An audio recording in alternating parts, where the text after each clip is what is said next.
Assalamualaikum everyone, welcome to ES Spoken English Production. Myself Imran Ali Roy.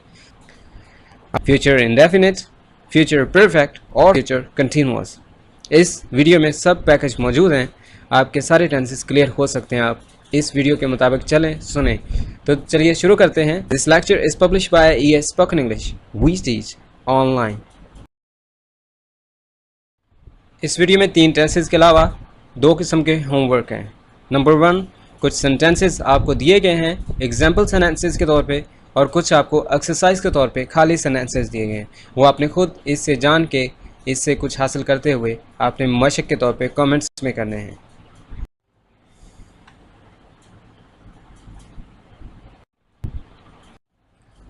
आज हम क्या करेंगे? तुम किसका साथ दोगे? पहले कौन बनाएगा? बच्चे क्या कर रहे होंगे? मेरा ख्याल है वो सो रहे होंगे. नहीं, मेरा नहीं ख्याल कि वो सो रहे होंगे.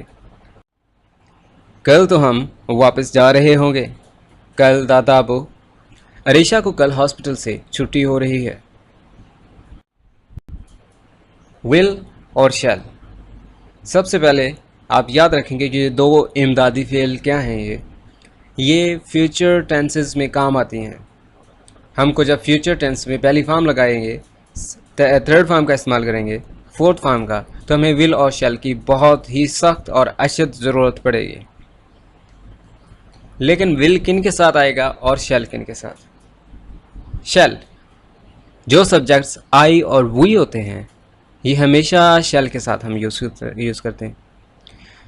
जो तो विल है वो हम यू, दे, ही, शीट नाम के साथ. विल और शैल. पहली बात, I shall go, we shall play, we shall see. अब ये वाली जो हेल्पिंग वर्ब्स हैं हमने कुछ इस तरह से इस्तेमाल की हैं कि हमने आई को शैल के साथ इस्तेमाल किया और वी को शैल के साथ, जबकि विल को हमने दीगर फाइल के साथ इस्तेमाल किया, जैसे you will, they will. Future indefinite tense का फार्मूला कुछ इस तरह से बना कि अगर तो आई और वी के साथ शैल आए और शैल के बाद हम फर्स्ट फॉर्म का इस्तेमाल करें और कुछ ऑब्जेक्ट्स आ जाएं तो वो हमारा फ्यूचर इंडेफिनिट टेंस मुकम्मल हो जाएगा. जबकि विल के साथ you, they, he, she, it नाम, इनके साथ हम फर्स्ट फॉर्म यूज़ करें तो हमारा tense future indefinite tense complete हो जाएगा. For example, I shall go to school tomorrow. मैं कल स्कूल जाऊंगा. I shall go to school tomorrow. मैं कल स्कूल जाऊंगा. We shall play cricket dear. हम वहाँ क्रिकेट खेलेंगे. We shall play cricket dear.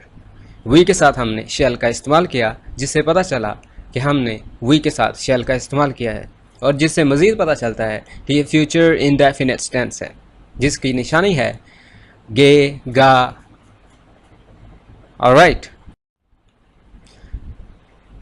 You के साथ हम विल का इस्तेमाल करेंगे, चाहे यू अकेला हो या वी के साथ आई हो, वी हो, बट याद रखिएगा विल का ही इस्तेमाल होगा अगर फ़िक्रे में 2 सब्जेक्ट्स हों.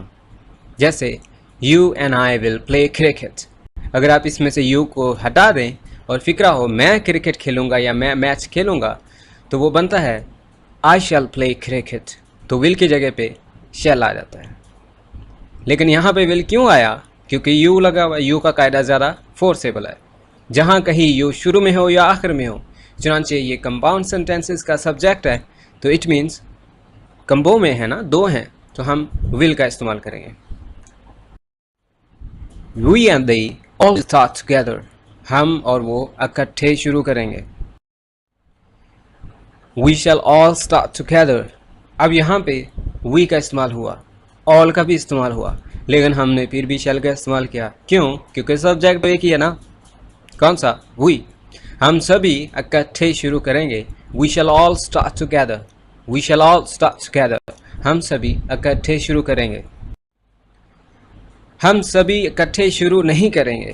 To make it into negative sentences while we are going to do future indefinite tense, हम इसमें not का इजाफा कहाँ करते हैं? Very simple. Shall not, will not. You can see the red color written not. What we do, we only make an addition of not.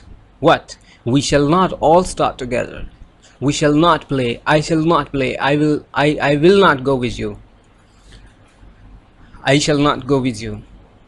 एक और चीज़ मुझे याद आ गई कि will का इस्तेमाल अगर हम उल्टा कर दें, फॉर एग्जाम्पल अगर मैं कहूँ I will not go, I will go, I will help you, तो इसका मतलब बनता है मैंने जोर दिया है। जैसे I shall go, मैं जाऊँगा, I will go, मैं ज़रूर जाऊँगा।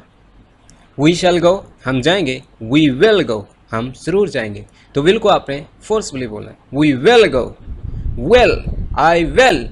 So what we do, हम स्ट्रेस दे रहे हैं, हम जोर दे रहे हैं, दबाव दे रहे हैं कि हम आएंगे, हम ज़रूर जीतेंगे, We will win।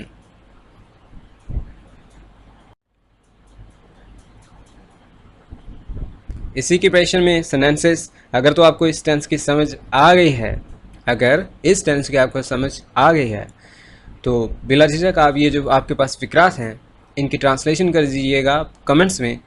अगर नहीं आई तो बिल्कुल मैंने इसका टेंस ऑलरेडी तफसील के साथ दिया हुआ है, आप सर्च कर सकते हैं फ्यूचर इंडेफिनिट टेंस। तो मेरा इसी चैनल का नाम देख लीजिए, ये इंग्लिश के नाम से अगर इस टेंस को आपको मिलती है वीडियो, ठीक है। अदरवाइज़ आप लिख सकते हैं future indefinite tense by EA English या फ्यूचर इंडेफिनिट टेंस EA। तो क्या होगा, आपको फ्यूचर इंडेफिनिट टेंस मिलेगा, वो पूरा 30 मिनट का होगा या 20 मिनट का, जिसका ये फ़ायदा होगा कि आपको एक तफसील से सारी बातें बताएगी। सब्जेक्ट्स क्या होता है, फ़िक्रा कहाँ से शुरू होता है, फ़िक्रा कैसे बिल्ड करते हैं। अगर तो आप इसके बिल्कुल मुतमिन हैं कि आपको इसी 2-4 बातों से पता चल गया है, तो आप कहिए को तुम मेरी बात सुनोगे, वो नहीं आएगा, वो नहीं बोलेगा, मैं इंतज़ार कर रहा हूँ कि वो कब आएगा, आएगा भी कि नहीं, वो मेरी बात कब सुनेगा, हम टॉफ़ियाँ ख़रीदेंगे। इनमें से कुछ सेंटेंसेस हैं, अगर आपको आते हैं तो आप इनकी ट्रांसलेशन कर दीजिए, अगर नहीं आते तो वो भी लिख दीजिए ताकि हम आपको कमेंट्स में उसका रिप्लाई कर सकें। कुछ कंट्रैक्शन की बात हो जाए तो मैं हर लेक्चर में एक ही चीज़ को बार बार रिपीट करूं तो लेक्चर तो 3-3, 4-4 घंटे के हो जाएं। कंट्रैक्शन में मैं एक दफ़ा ऑलरेडी लेक्चर दे चुका हूं, ये इसी नेम से मैंने आपको दिखाया है। मैं थोड़ा सा आपको कंट्रैक्शन का बताता चलूँ। will to double L, हम क्या करते हैं, एपोस्ट्रॉफ का इस्तेमाल करते हैं और डबल एल का इस्तेमाल करते हैं। will to L यानी इसकी प्रोनाउंसिएशन will को हमने L, will to L, shall to L, you will to you'll, I shall to I'll, they will to they'll, we shall to we'll। बाज़ औक़ात हमको कन्फ्यूजन हो जाती है ना कि हमने shall का इस्तेमाल कहाँ करना था और will का इस्तेमाल कहाँ करना था। तो वेरी सिंपल, इसका तो आपके पास हल मौजूद है कि आप ना तो will का इस्तेमाल करें ना shall का, आप प्रोनाउंसिएशन इस तरह से कर दें कि सुनने वाला समझ आए हाँ will shall ही कहा होगा। तो वो क्या है, L, will, I'll, you'll, they'll, he'll, shall, it'll, I'll, will to L, shall to L, यानी सब हमने L का इस्तेमाल करना है। मज़ीद कॉन्ट्रैक्शन भी है, जैसे I am से I am, let me से let me। तो इस तरह की कॉन्ट्रैक्शन सुनने के लिए आप यहाँ पे आराम से क्लिक कीजिए या सर्च कीजिए यूट्यूब पे, तो आपको ये लेक्चर मिल जाएगा। will not, बाज़ औक़ात हमको नेगेटिव करना आता है, will not to won't, shall not to shan't, he will not, he won't, we shall not, we shan't। I shall, I will, मैंने आपको पहले भी बता दिया था। I shall, I will, इसमें हमने क्या करना होता है, जोर देना होता है। स्ट्रेस किस में है, I will में, कि मैं ज़रूर करूँगा, I will do it, I will meet you, मैं आपको ज़रूर मिलूँगा। I might come, मैं शायद आ जाऊँ। I may come, मैं आ सकता हूँ, यानी पॉसिबल है, I may come, I might be able to do that। I must come, मुझे ज़रूर आना चाहिए या मैं ज़रूर आऊँगा। I will come, मैं ज़रूर आऊँगा। I shall not come, मैं नहीं आऊँगा। They will not help me, वो मेरी मदद नहीं करेंगे। They shall not bear you anymore, वो अब आपको मज़ीद बर्दाश्त नहीं करेंगे। Shall I be with you, क्या मैं भी आपके साथ हूँगा। Shall I be with you, will you stand by me, क्या आप मेरा साथ दोगे। Will you stand by me? Will you stand by me? Will you stand by me? क्या आप मेरा साथ दोगे? When will you go? आप कब जाओगे? Where will you go? आप कहाँ जाओगे? Why will he argue with you? वो आपके साथ क्यों लड़ेगा, क्यों झगड़ेगा, क्यों बहस कर? Where will you hide it? आप इसे कहाँ छुपाओगे? Where will you hide it? आप इसे कहाँ छुपाएंगे? तो क्या डिफरेंस था Where will you hide it और Where will you hide it? will और would का इस्तेमाल भी आप देख सकते हैं YouTube चैनल पे, बट इस पे गौर कीजिए। will होता है आप इसे कहाँ छुपाओगे, would होता है आप इसे कहाँ छुपाएंगे। रिस्पेक्ट का मैटर है। मैच कब होगा? When will be match? Match कौन जीतेगा? Who will win the match? Toss होगी ही होगी। It might have been tossed. It might have been tossed.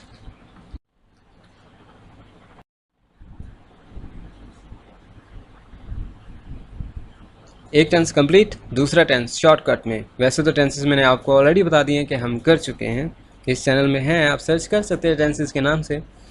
Future continuous tense के बारे में सिंपलिसिटी, आराम सी मुख्तसर सी बात है।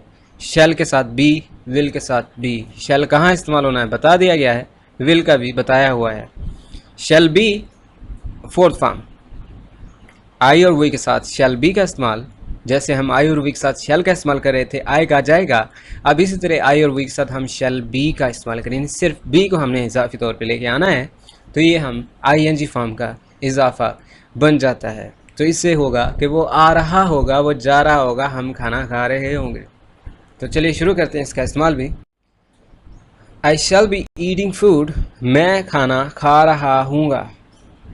आई शैल बी ईटिंग फूड, मैं खाना खा रहा हूँगा। दे विल बी क्राइंग, वो रो रहे होंगे। We shall be sleeping at the moment, at the time, तब तक तो हम सो रहे होंगे। He will not be coming, he will not be coming, वो नहीं आ रहा होगा। They will not be playing, वो नहीं खेल रहे होंगे। Shall I be coming too, क्या मैं भी आ रहा हूँगा। हमने shall को शुरू में इस्तेमाल किया, बाकी फोर्थ फॉर्म भी वहीं पड़ी हुई है, बी भी वहीं पड़ा हुआ है, सिर्फ shall को हमने स्वाइप कर दिया स्टार्ट में, जिससे पता चला कि हमने इंटरोगेटिव फिक्रा बनाया है। क्या मैं आ रहा हूँगा, Shall I be coming, क्या मैं भी आ रहा हूँगा। Shall I be coming too, क्या वो सो रहा होगा। Will he be sleeping, वो क्यों आ रहे होंगे। Why will they be coming? Now the last tense we are going to do is the future perfect tense. ये भी टेंस हमने दिया हुआ है, सर्च कीजिएगा future perfect tense by EA English। I और we के साथ हम shall, have और बाकी जो दीगर फाइल हज़रात है जैसे you, they, he, she, it और नाम, इसके साथ हम विल हैव का इस्तेमाल करते हैं। तो पहले भी आपको पता ही होगा कि हैव और हैज़ के साथ तो थर्ड फॉर्म का इस्तेमाल होता ही है, शैल हैव के साथ भी थर्ड फॉर्म का इस्तेमाल होता है, जिससे हमारा टेंस मुकम्मल हो जाता है, यानी फ्यूचर परफेक्ट। जिससे थर्ड फॉर्म से तो परफेक्ट सारे टेंसेस आपको पता ही है। जो टेंस परफेक्ट टेंस में होगा वो थर्ड फॉर्म वाला होगा।